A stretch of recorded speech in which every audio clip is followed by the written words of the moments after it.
Évangéliser dans les temps difficiles. 2 Timothée 4, 1-5. Il est approprié, pour traiter le sujet du disciple de Christ dans les temps difficiles, de se tourner vers la deuxième épître à Timothée. C'est la dernière lettre de l'apôtre Paul avant son exécution. Selon tout ce que nous pouvons comprendre des circonstances de ce moment-là, Néron a commandité un incendie pour brûler une grande partie de la ville de Rome, surtout des quartiers anciens qu'il voulait reconstruire. Mais tant de personnes ont péri que les Romains étaient très en colère. On soupçonnait Néron d'être à l'origine de l'incendie.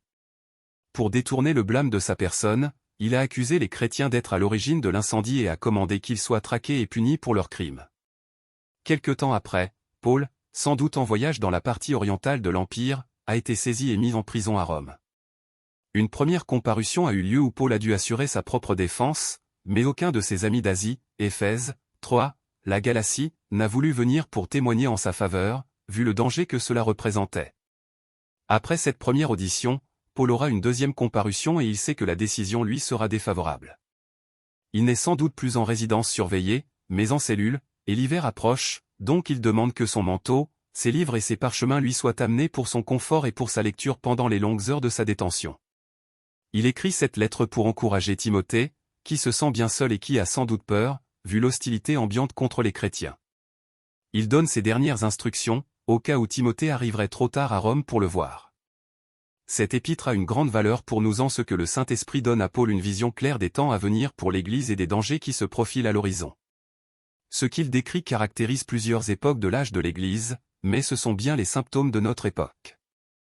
Donc tous les conseils de Paul dans ces chapitres s'appliquent à nous, et en particulier dans le domaine qui nous intéresse, évangéliser dans les temps difficiles. Les motivations pour évangéliser. Verset 1. Le verbe employé par Paul, conjure, est un mot qui implique intensité et solennité.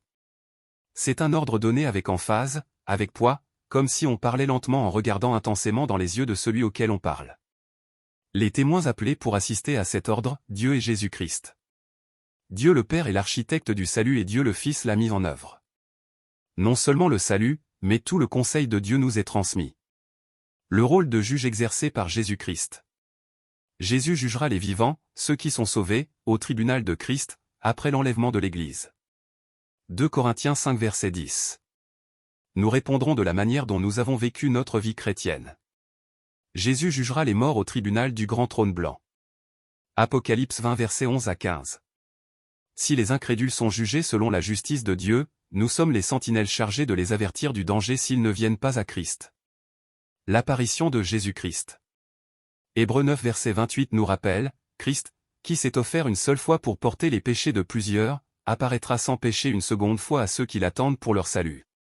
Ceux qui l'attendent le verront lors de l'enlèvement de l'Église. Le royaume de Jésus-Christ.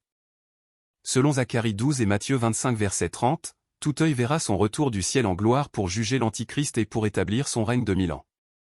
Jésus-Christ sera le roi du monde et tous le connaîtront. Donc, notre devoir est de le faire connaître à tous comme le Sauveur du monde. L'action d'évangéliser. Verset 2. Prêcher. Ce verbe, kérusso en grec, signifie d'être le héros ou de le proclamer en public à haute voix. C'est donc une prédication ou une annonce publique et officielle. Le mot traduit par « évangéliser » signifie dire une bonne nouvelle. Jésus dit en Luc 4 verset 18, « L'Esprit du Seigneur est sur moi, parce qu'il m'a oint pour annoncer une bonne nouvelle aux pauvres. » Donc, notre rôle est d'annoncer publiquement, généralement le travail des prédicateurs, et de le dire à une autre personne, ce qui est le rôle de tout enfant de Dieu, témoin de Jésus. Insister. Ce terme en français a une connotation un peu désagréable. Le mot signifie d'être insistant, proche. Ce mot serait utilisé pour un homme ou une femme chargé d'assister une personne dans le besoin, disponible et attentif.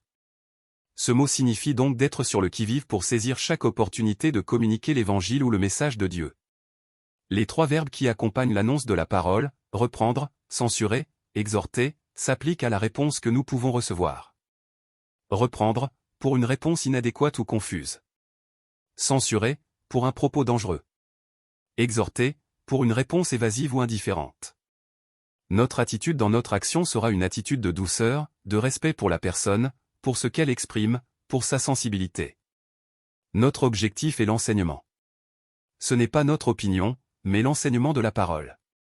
Cet enseignement doit être donné de manière exacte mais agréable. Nous mettons notre interlocuteur face à l'enseignement de la Bible et non pas face à notre opinion. Les auditeurs de notre évangélisation. Versets 3 et 4, ne supportent pas la saine doctrine. Leurs arguments seront que le christianisme est dépassé. La religion chrétienne est celle des guerres de religion. Elle empêchait les gens de vivre heureux. Le christianisme s'impose en culpabilisant les gens. Il traite les femmes comme inférieures aux hommes. Les temps ont changé et ce qui était accepté il y a 2000 ans n'est pas accepté aujourd'hui. Nous ne voulons pas d'un Dieu qui nous dicte ce que nous devons faire et ne pas faire. Ils diront que notre message est pour un autre âge, mais pas pour l'homme moderne et instruit. De toute façon, la vérité absolue n'existe pas, chacun a sa vérité. C'est le relativisme. L'homme est en admiration devant lui-même. L'humanisme dit que l'humain est le juge, il est son propre Dieu. Donc, il voudra entendre des choses agréables. Les oreilles qui démangent est une expression forte qui signifie que les oreilles elles-mêmes ont la démangeaison d'entendre des choses qui vont dans le sens de l'égoïsme et qui flattent l'homme. Il se donne une foule de docteurs. Littéralement, les gens vont entasser ou ramener vers eux-mêmes un grand nombre et une grande variété d'enseignants qui vont les brosser dans le sens du poil. Ils parleront de choses intéressantes, passionnantes, mais rien qui concerne leur péché, leur culpabilité devant Dieu ou la sainteté de Dieu. La théologie de la prospérité, l'évangile social, l'acceptation de tous les styles de vie, tout ce qui donne des libertés sans responsabilité. Ils se tournent vers les fables. Au temps biblique, il était souvent question de religion à mystère réservé à quelques initiés. Aujourd'hui, cela peut être la théorie de l'évolution, le droit des femmes à disposer de leur corps, l'homme augmenté par les sciences de l'informatique, l'éthique de la situation, si personne n'est lésé, alors tout est permis, la liberté sexuelle complète, sans aucune notion de fidélité, etc. Le comportement de l'évangéliste. Verset 5. Être sobre en toute chose, le verbe grec népho signifie littéralement la liberté de l'asservissement des effets de l'alcool. Mais dans le Nouveau Testament, il est employé dans un sens plus large pour désigner la liberté de ne pas être crédule, de ne pas être séduit par un discours trompeur. Il signifie un affranchissement de toute excitation ou débordement émotionnel. Tout ce qui ne permet pas de réfléchir clairement. Ce terme désigne surtout une stabilité dans le caractère et dans l'état intérieur, en opposition avec l'excitation provoquée par l'ivrognerie. C'est tout le contraire de ceux qui sautent d'une nouveauté à une autre. Les souffrances sont inévitables pour un enfant de Dieu dans un milieu hostile à sa foi et à son message. Le message signifie simplement que nous devons l'accepter, sans chercher de compromis, et sans nous faire d'illusions concernant l'épreuve de notre foi et des souffrances que nous pourrions être appelés à endurer. Fait l'œuvre d'un évangéliste. Quoique le travail principal de Timothée était de conduire des églises dans la fonction pastorale, il devait aussi continuer à proclamer la bonne nouvelle publiquement et en privé par ses entretiens et ses conversations personnelles. Remplis bien ton ministère, signifie de vivre pleinement tous les types de services qu'il pourrait être appelé à effectuer, spirituel, intellectuel, physique, social. En conclusion, évangéliser ou communiquer la bonne nouvelle de Jésus-Christ est une responsabilité qui nous incombe.